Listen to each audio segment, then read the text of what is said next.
And the Spirit descended from heaven like a dove and remained on him. That's powerfully charged. I only went to 2 games when I lived in Tampa Bay, Florida. The one game was against the Bears. We had a company outing. I worked for Copy Products in Tampa Bay. I sold copiers door to door to businesses in St. Pete and Pinellas Park and some of those other places. We had an outing, company outing at the game. And we had just a new guy came in. It was our general sales manager from India. He went to Ball State in Indianapolis, in Indiana. He was a giant Bears fan.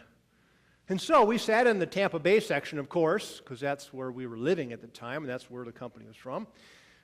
And, we had a tailgate party beforehand. And got a little bit rowdy. Not for me.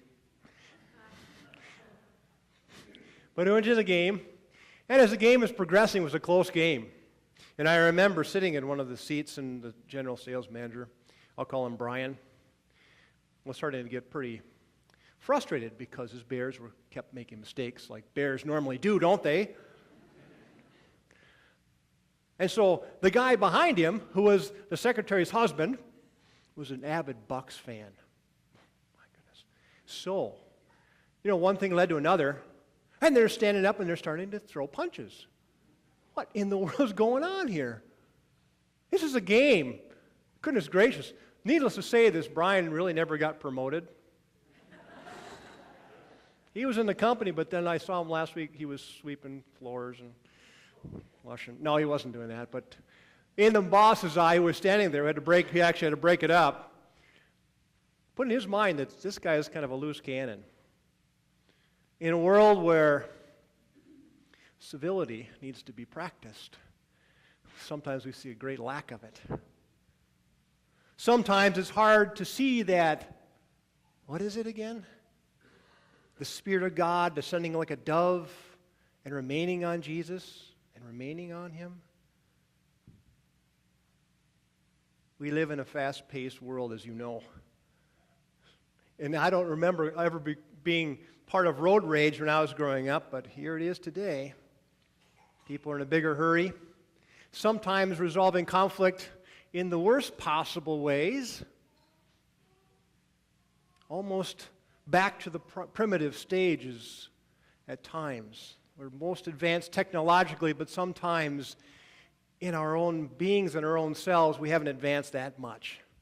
We want what we want when we want it, and sometimes it leads to disagreements.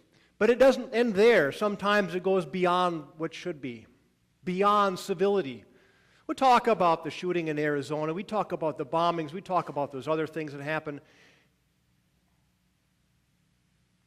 There's got to be civility. There's got to be some sense of the Prince of Peace active in this world. I keep coming back to that. And the Spirit of God descended like a dove, not a hawk, not an eagle, not a bird of prey, but a dove, remaining on Jesus, remaining there, not just flitting and flying off again, but staying there for an extended period of time, probably always, for life. And in that baptism, we are captured by that same type of faithfulness from the Holy Spirit, that the Spirit will remain on us. And what do we do about it? Isaiah talks about being called from before he was born, just like Jeremiah. Can you imagine? Or Samuel. Being chosen to be that light, to be that witness. And it says in Isaiah, not only just a light or to Israel, but to the whole nations, to more than one nation. Your job of witness to light is bigger than what you think it is.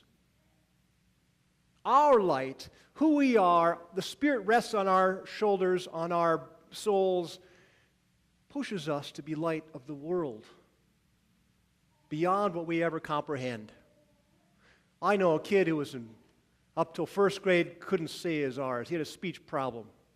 He'd take speech pathology, speech lessons for a couple of years so he could say the letter R.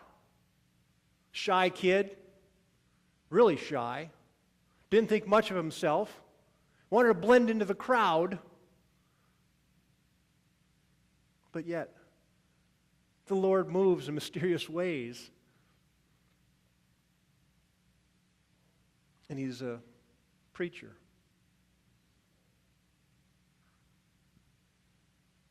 God moves us sometimes when we don't expect, to a greater extent than what we expect. Because we have that light of Christ. We are that hope. Christ lands on our shoulder, the Spirit lands on our shoulders, on our souls, and pushes us, and pushes us, and pushes us to the outer limits of what we think we can stand, and then pushes some more. How do we take it? How do we stand it? Well, God is there, and He says He will strengthen us in whatever we will do. He will give us strength for the journey. At times when we feel we're so low, He will strengthen us in ways we don't know. Those poor disciples, they didn't know what they were getting themselves into. They just said, this guy is kind of cool. Let's go follow for a while. Little did they know that they'd be giving their lives for this person. Only after 3 years